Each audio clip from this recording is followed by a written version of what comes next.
저희 환자들 3개월에 한 번씩 CT 찍거든요. 네. 그러면 1년에 4번인데 4번까지는 개인적으로는 안전합니까? 안 안전합니까?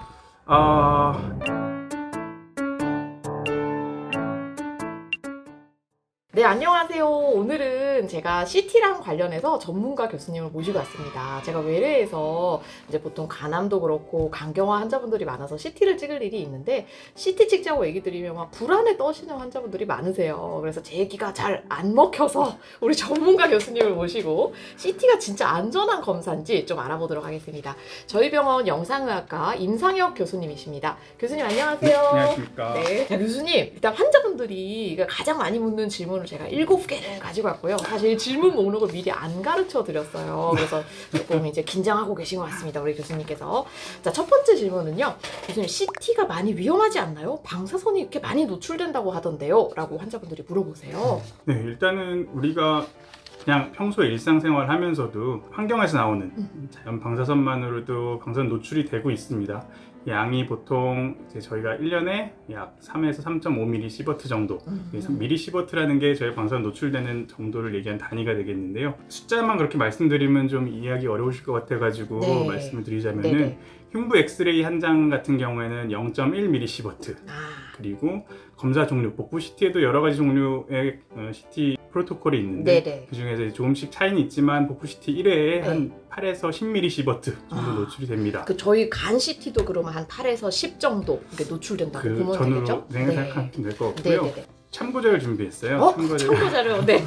지금 참고자료 보도록 하겠습니다. 사진에서 보시면 제일 왼쪽에 보시는 게 우리가 그냥 자연에서 일상생활을 하다가 방사선에 노출된다고 생각을 하시고 가운데가 흉부 엑스레이, 그리고 제일 오른쪽이 CT 영상이 되겠는데요. 말씀드렸듯이 자연 방사능에 노출이 되는 경우에 연간 한 3에서 3.5mSv 정도 노출이 되고 흉부 엑스레이 검사 같은 경우에는 0.1mSv가 1회 노출이 됩니다.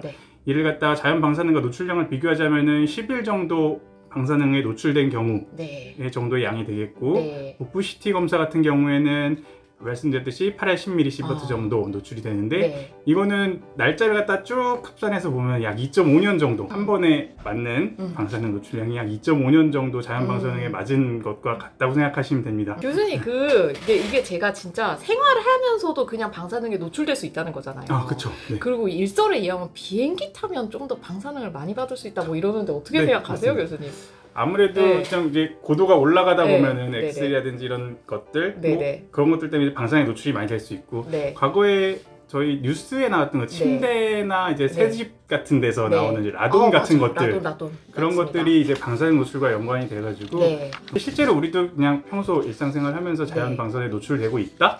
그리고 어느 정도 영상 검사를 통해서 방사능에 노출이 되고 있다라고 알고 계시면 될 것 같습니다. 정상적인 사람도 검사를 하지 않아도 방사능이란 건 항상 이제 노출이 되고 있는 거군요.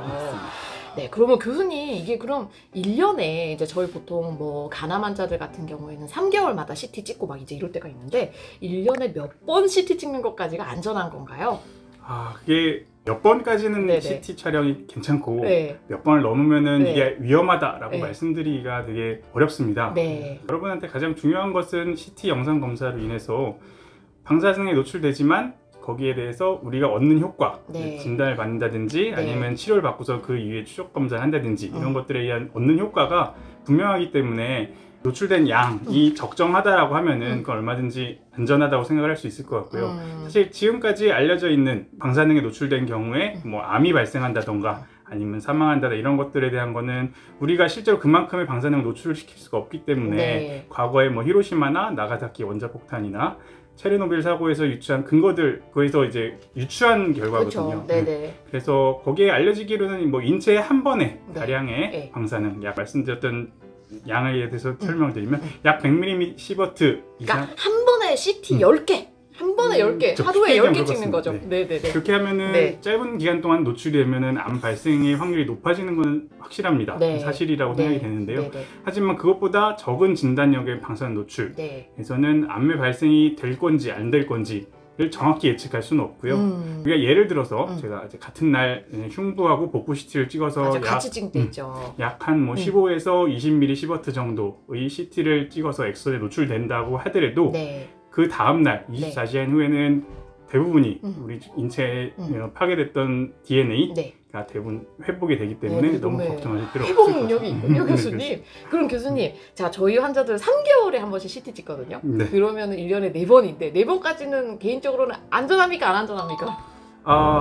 안전합니다. 네, 이게 필요했습니다. 네. 교수님, 이제 다음 질문은요. 보통 CT 찍자고 하면 환자분들 중에 그 MRI가 더 좋은 거 아니냐, 처음부터 MRI 찍으면 안 되냐, 이제 이런 걸 많이 물어보세요. MRI가 더 좋은 검사인가요? 좋습니다. 네. 좋아요? MRI가 더 비싸고 좋은 검사인 것은 맞습니다. 여긴 여러 가지 고려사항이 있을 수가 있는데 저희가 CT를 먼저 권하는 거는 비용에 대한 내용도 있고 촬영하는데 걸리는 시간 그리고 우리가 아무래도 MRI는 한 번 검사하는데 한 1시간 전후 30분에서 1시간 정도 시간이 걸리기 때문에 많은 환자분들을 찍을 수는 없어요. 모든 사람들을 다 찍을 수도 없고. 그러니까 하루에 그러면 한 10명 찍나요? MRI는? 저희는 24시간 돌아오기 때문에 그러면 24명, 하루에 24명? 기계가 3대나 있잖아요. 그래서 뭐 더 많이 찍을 수도 있는데 또 물론 이제 검사 방법에 따라 조금씩 짧게 찍으시는 분들도 계시고 상황이 좀 다르긴 합니다. 그리고 혹시 MRI 찍어보신 분 계실지 모르겠는데 CT보다 분명히 들어가는 그 통 자체가 좁고 맞아요. CT 같은 경우에는 우리가 한 번 숨을 참으면은 뭐 가슴에서 배까지 쭉 다 찍을 수가 있는데 근데 MRI는 여러 번 숨을 참아야 되고 여러 가지 영상 기법이 있기 때문에 거기에 대해서 좀 더 투자해야 되는 분들이 있고 마찬가지로 이제 우리가 귀마개 끼고 검사하잖아요. 시끄럽죠. 뭐 두두두 이런 소리들이 나는데 이런 것들은 아무래도 좀 쉽게 검사를 받고 그 결과를 얻기에는 어려움이 있을 수가 있고요. 물론 MRI가 CT에 비해서 조직 간 대조도가 좋기 때문에 영상이 더 정확하게 진단할 수 있는 상황이 되긴 합니다. 그럼 찍을 수 있으면 MRI가 더 좋은 건가요?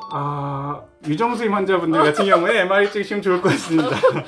근데 이제 항상 이제 MRI가 CT나 초음파 등과 비교해서 우월한 검사는 아니라는 것을 말씀드리고 싶고요. 그게 이제 임상 의사 입장에서 교수님 MRI를 찍고 싶은데 그러니까 돈을 떠나서 국가에서 허가를 안 해줘서 소위 얘기하는 이제 삭감이라고 얘기를 하거든요. 그것 때문에 약간 좀 손이 안 갈 때가 가끔 있는 것 같아요. 찍었는데 병원 너희가 돈을 물어내라 막 이런 식으로 이제 나오게 돼서 일단은 CT를 찍고 그 다음에 MRI 보통 가게 되는 그런 시퀀스가 많은 것 같습니다, 교수님. 이제 아무래도 앞에 말씀드린 접근성이라는 모든 사람들이 그걸 다 이제 열어놓기에는 좀 부담이 되기 때문에 그런 분들의 접근성에 좀 제약이 있는 것 같긴 합니다. 결국 비싸서 그렇군요.